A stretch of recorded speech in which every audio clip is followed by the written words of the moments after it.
Going on, Flow Combaters? This is your man, Obo's deepest Duane Finley, here with the big glowy, the double H, the game, Hunter Homistek, here on a new morning update, regular series we run here at Flow Combat. Every morning, these two handsome mugs will be up in your grill talking about MMA, the stuff from last night, maybe some new stuff. Who knows? You guys know what's crazy at Flow Combat. So I gotta give Hunter props on this one. This is Hunter's idea because he wants to keep bringing you the real. So real this morning. If you're on Flow Combat, we have a feature from the one and only Chris Cyborg Justino. Now everybody knows that Brazilian wrecking machine doesn't mess around, and she's been through a ton of shit with the UFC, trying to find her way through. She's put her foot down on a few things on this Rousey fight. She's no longer pursuing certain aspects of it. She still wants to fight, but without the drama. So make sure you look at that feature coming. It's out there on Flow Combat right now. Hunter, what were your thoughts? What are your thoughts on Cyborg's situation? Right off the top of my head, you want to just see Cyborg fight, right? Like that's my initial reaction is whatever it takes to get her to fight, let's just see her fight. Like a part of me wants to just remove myself from the weight talk and from the logistics of it and like just throw them together. If a girl says she'll fight Cyborg, make it happen. I don't care if they're 10 pounds apart. But then obviously the real side comes in and you can't just do that. You can't just set stuff up like that. So I feel like Cyborg making 140, man, that video of her last fight of her trying to cut to 140, that's scary, man. And stuff like that really, I feel like that doesn't have a place in the sport. Right now it still does have a place, but moving forward, I feel like that's the kind of stuff that we need to eliminate from the sport of MMA. Ideally, I wish the UFC would open up a 145-pound division and kind of absorb some of Invicta's roster to help create that and make that happen. And I think there are girls who would like to fight at 145. Misha Tate fought at 145 throughout her career, and Holly Holm has said she would fight at 145.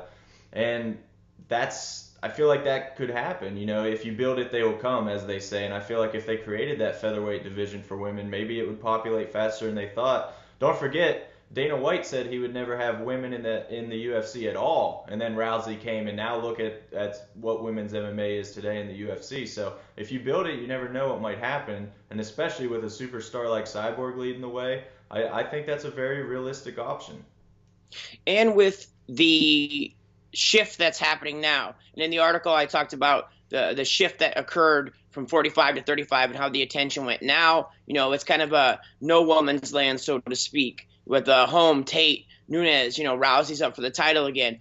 Pretty much just the kind of status quo has been broken. We don't know where it'll go. I think it's the perfect time. So make sure you check out that. Another thing we're excited to bring you this weekend is one of our, I would say they're one of our premier events on Flow Combat. It's a great promotion.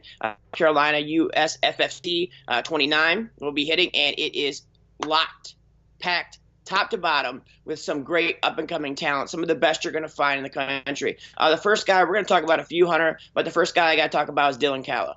Now, I'm super impressed with Dylan. He's beat some tough guys, and I just like his overall approach and style. He has a great personality, understands the media game a bit for a guy at his place. I dig it. To talk about, let's see who else. There's Hannah Rokala, Jared Scoggins, which is Justin Scott, UFC flyweight Justin Scoggins' little brother. All kinds of talent in this one little region of the country. So, Hunter, I know that you work with these guys pretty close too. What are your thoughts this weekend? Yeah, I mean, when you get a card like USFFC and Valor Fights and Pinnacle and some of those higher tier promotions we stream, I feel like this is where you see the guys who are about to go to Bellator, about to go to the UFC, about to go to World Series of Fighting. We've had quite a few fighters already make the jump. I think Eric Anders, I forget which promotion he was actually fighting for, but we streamed Eric Anders and Omar Johnson, and they're both in Bellator now.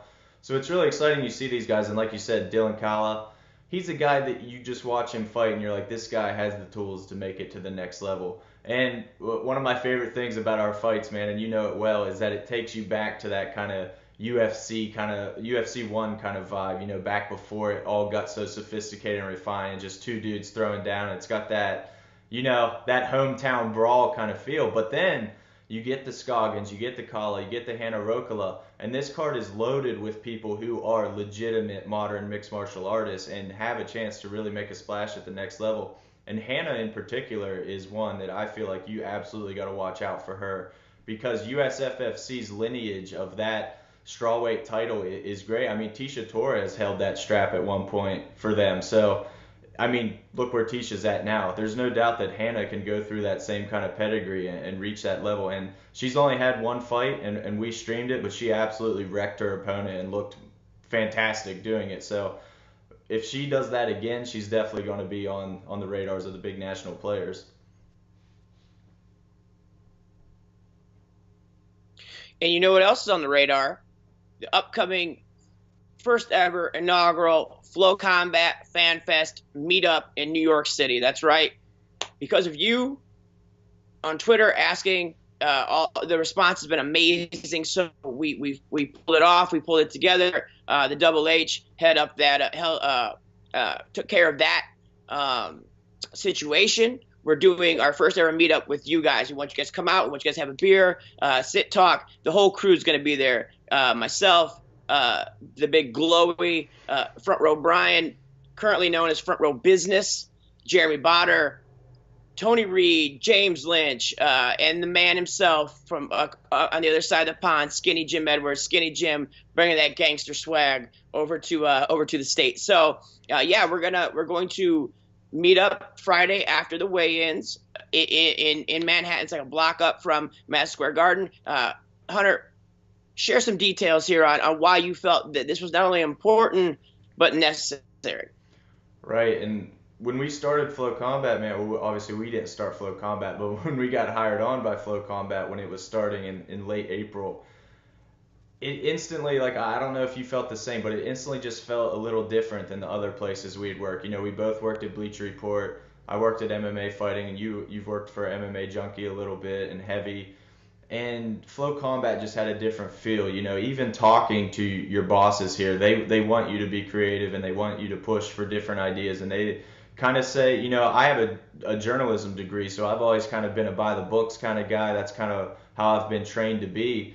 And they kind of slapped that out of me on day one, you know, like, why do you think you need to do it that way? Why don't you just do this? Why don't you do this? You know, and they make you think differently. So it's really exciting to be in a place where you have that kind of culture. So with this fan meetup, it's the perfect opportunity for us to even connect with fans further, because as I was about to say, you know, with FloCombat, we feel closer to the fans than ever, which is what I feel like you need in MMA. I want that engagement and that conversation, and I love not just posting a tweet, you know, not just posting our article on Twitter and then waiting for everybody to say what they want, but then we never respond. You know, what good is that, to just be publishing articles and be like, here you go, here's your food. Why don't we talk about how your food tastes and talk about how we can make your food better and how we're delivering it to you?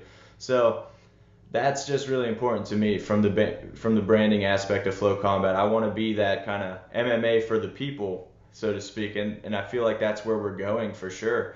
And this fan meetup is just going to be the next step on that journey. So it's going to be, like Bo said, after the weigh-ins, November 11th at the Beer Authority in New York City. So it's a 3-story beer garden, crazy beer selection. So come out, have a couple cold gimmicks with us, and you know, old Bo will be having his Miller Lite, and Front Row Business be having his Coors Light, and I'm going to be having something crazy and something that I can't pronounce correctly, and it'll be delicious. So we'll come out and have a couple brews, man, and just learn more about FloCombat, learn more about us, or we don't have to talk about MMA at all. That's the beauty of it. We just want to hang out and get to know you guys. So let's do it up.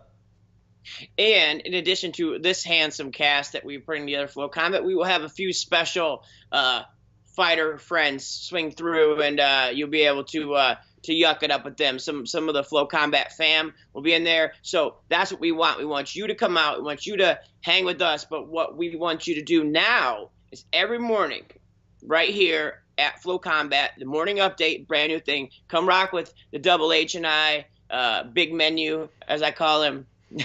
Number 16. But yeah, come hang out with us, man, because to reflect what Hunter said, we do thank you from the bottom of our heart. Because of you guys, you made this thing such a huge success in the first 6 months, and the future is so bright. We have so many excellent things in store for you guys to finish up this year and the start of next year. You're not going to want to miss it, and we'll always be grateful. So signing out today, and we'll see you tomorrow.